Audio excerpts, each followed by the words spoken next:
Selamat siang menjelang sore, Bapak Ibu, teman-teman. Ini tanggal 1 Februari, jam 2:46 Indonesia Barat. Ya, saya siaran di Bali. Pertama-tama, selamat Tahun Baru Imlek pada semua teman-teman yang merayakannya. Gongsi Facai. Kali ini saya ada catatan tentang ADMR. ADMR sudah profit 67% dalam 2 minggu. Sepertinya masih ada tenaga. Ini judulnya. Saya lanjutkan. Kalau teman-teman yang mengikuti, 2 minggu yang lalu saya ada tayangkan mengenai ADMR ini.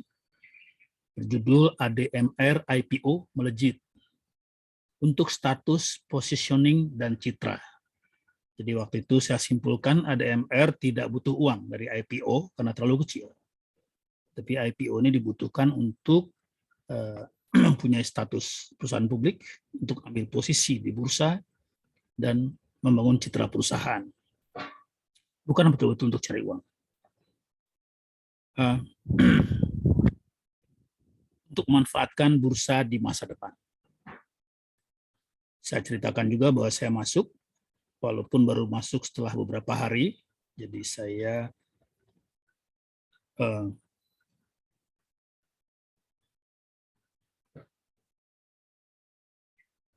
tidak menikmati seluruh melipat gandanya harga IPO yang melejit jadi 800%. Ya, sekarang bahkan sudah 12% barangkali. Ya, ini candlenya. Jadi dari harga 135 sudah naik ke harga 1.200-an. Ya, 10%, 10 kali lipat barangkali ya.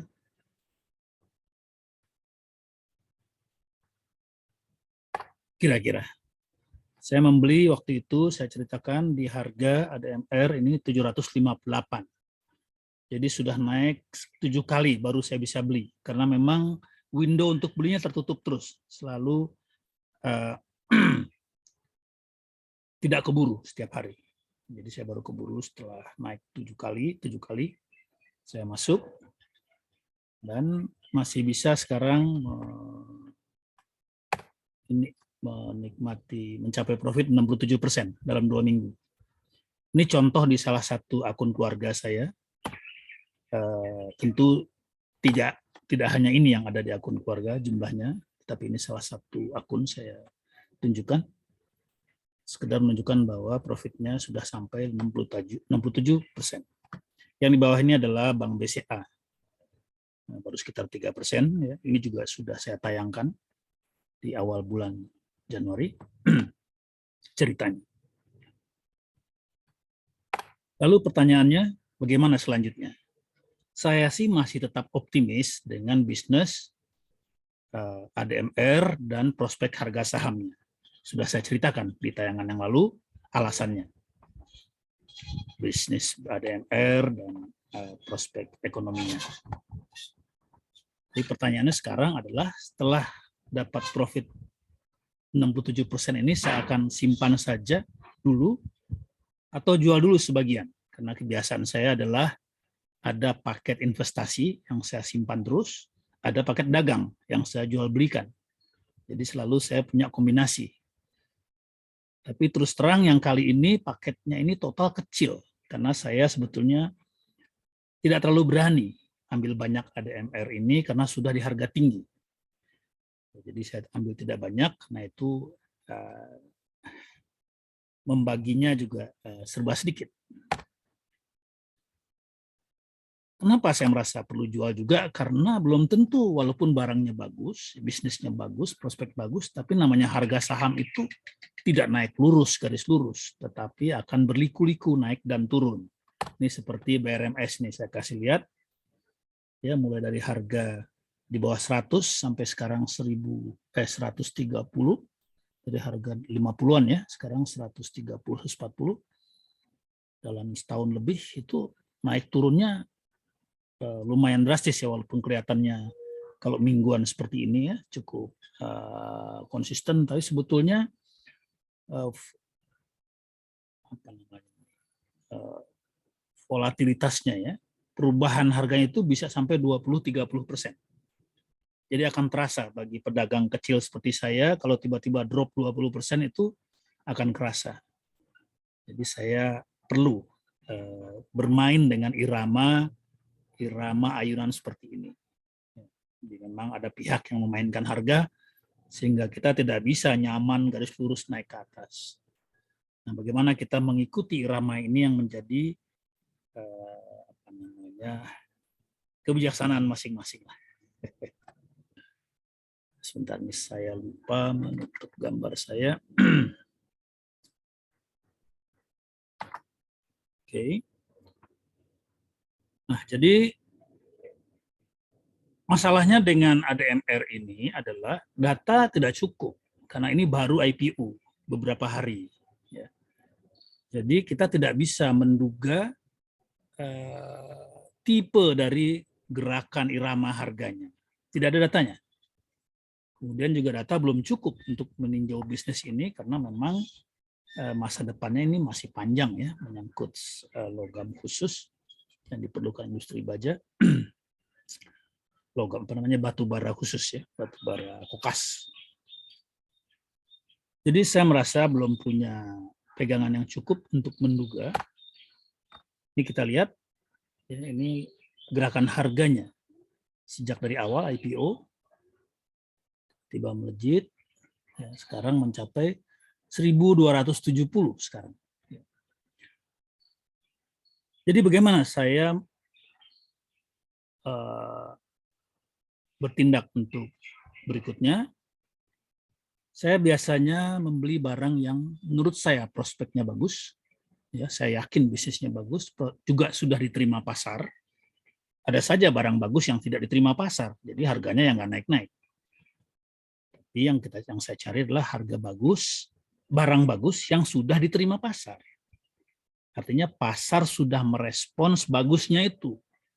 Ada saham bagus yang tidak direspons pasar, itu ada.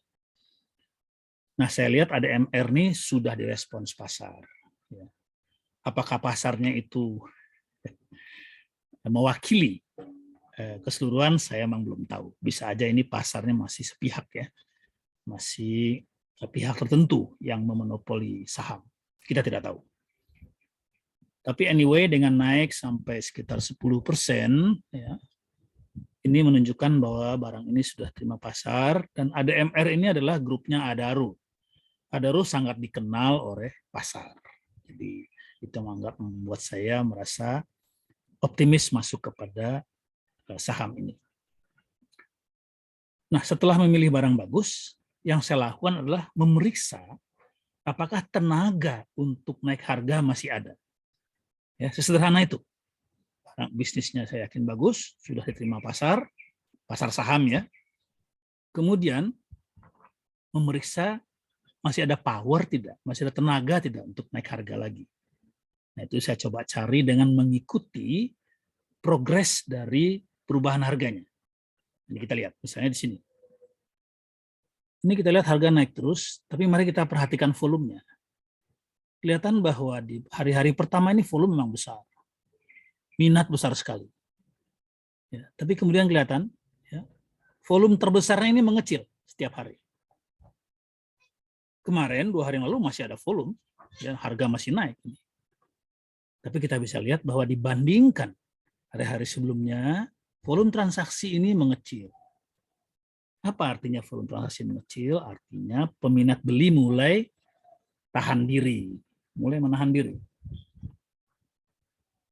Ini bagi saya adalah satu indikasi bahwa walaupun grafik ini menunjukkan masih menunjukkan suasana uptrend, tapi sebetulnya power, tenaga belinya sudah mulai menurun.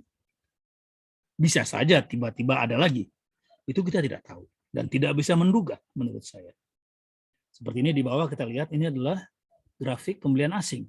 Asing tadinya sudah turun di sini, tiba-tiba masuk lagi, kemudian pelan-pelan masuk, turun sebentar, naik lagi. Nah, ini sulit juga menduga maunya asing ini, tapi kelihatan mereka masih berminat.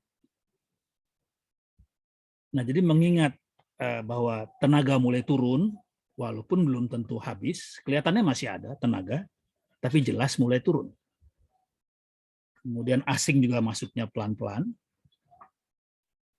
Kemudian sudah naik sekitar 10 kali lipat ya dalam tempo berapa ini. Nah, ya belum sampai sebulan lah ya, kurang lebih sebulan. Jadi saya kira saya akan mulai jual besok atau minggu depan. Tentu saya akan lihat dulu tawar-menawar. Jadi biasanya sebelum jual saya akan lihat tabel bid offer. Offer akan saya lihat tawaran beli dan tawaran jual. Di situ juga saya akan coba menduga tenaga belinya besar nggak? Nah, cuma membaca tabel bid offer ini memang harus pengalaman juga ya, karena di situ banyak trik, banyak gerakan-gerakan, manuver-manuver menjebak penonton. Ya tapi kalau yang sudah biasa agak paham juga lah ya. Kita cuma perlu tahu serius tidak ada minat beli. Jadi kalau besok atau lusa saya lihat di tabel bid offer tidak minat yang terlalu serius untuk membeli, tidak tenaga kurang, maka saya akan menjual sebagian. Kenapa sebagian? Karena saya masih optimis barang ini adalah barang yang bagus untuk jangka panjang. Jadi saya bagi dua. Saya sekarang punya sekian, misalnya 300 lot gitu ya. Maka yang 100 lot atau 150 lot itu saya dagangkan, kadang saya jual ya. Tapi yang 200-nya lagi atau 150-nya lagi saya simpan saja sampai lama. Dengan demikian saya selalu punya barang. Nah, selalu punya barang ini penting asal barangnya bagus ya. Sehingga pada waktu tiba-tiba dia melonjak, kadang-kadang harga melonjak tanpa kita bisa tahu indikatornya. Ya, saya tidak terlalu percaya pada grafik ya. Kadang-kadang harga meloncat begitu saja, kalau yang mau beli ya beli gitu ya. Nah, pada saat dia meloncat kita punya barang.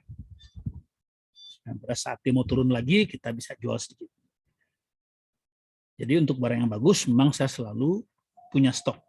Nah, berapa besar stoknya saya sesuaikan dengan porto keseluruhan. Untuk barang yang baru saya kenal seperti ADMR ini memang saya tidak berani banyak.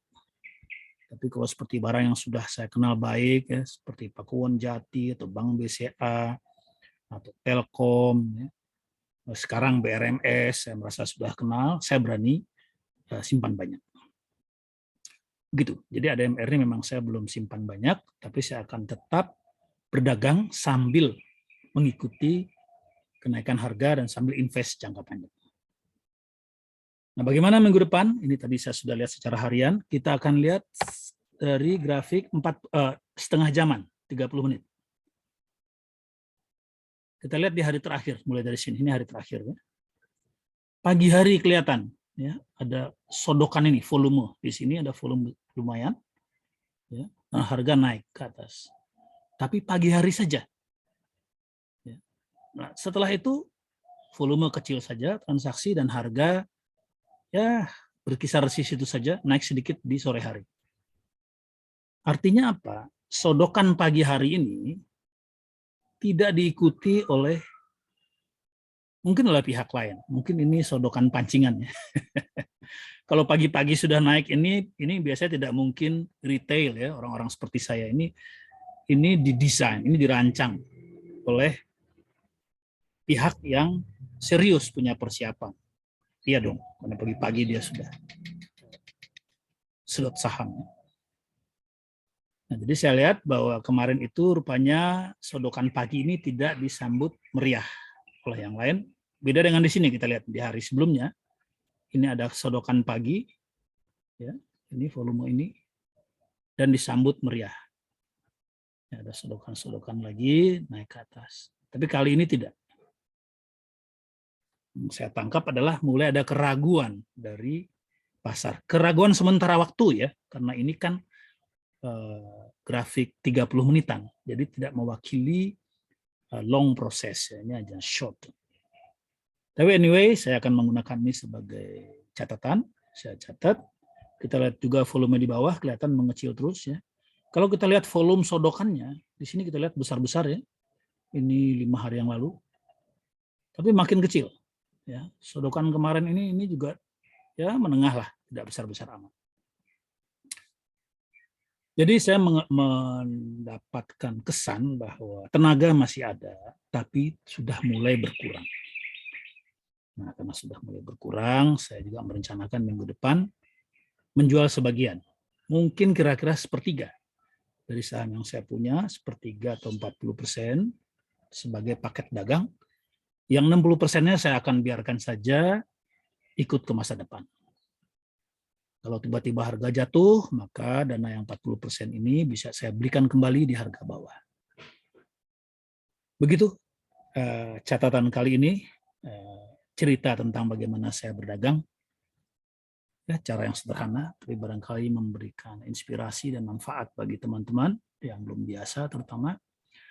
Ini bukan rekomendasi untuk membeli ADMR, jangan membeli ADMR atau menjual ADMR karena cerita ini. Ini hanya berbagi pemikiran sederhana yang barangkali memberikan manfaat. Demikian Bapak Ibu, semoga manfaat. Sekali lagi, salam sehat, selamat sore.